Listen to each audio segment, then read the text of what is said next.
Docteur Daniel Simeka, vous êtes médecin, homéopathe et phytothérapeute et vous êtes l'auteur d'un ouvrage sur les plantes qui soignent aux éditions Alpen. Et aujourd'hui, vous allez nous parler du cas particulier du sommeil. Quelles sont les plantes efficaces pour un bon sommeil?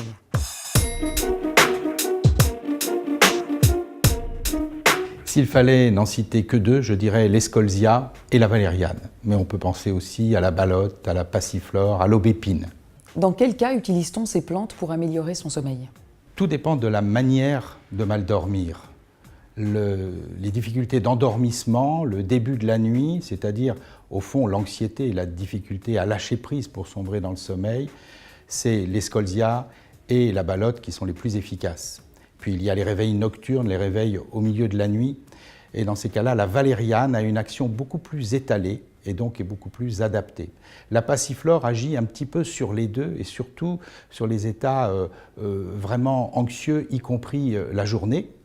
Les réveils vraiment très tôt le matin, les réveils prématurés, c'est souvent lié, en plus de l'insomnie, à un certain degré d'épuisement, voire même un petit début de syndrome dépressif.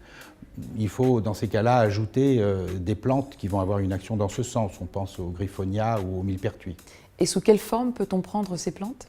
La forme gélule est la plus pratique et la plus efficace, surtout par rapport aux tisanes, par exemple, qui sont quand même beaucoup moins dosées en principe actif.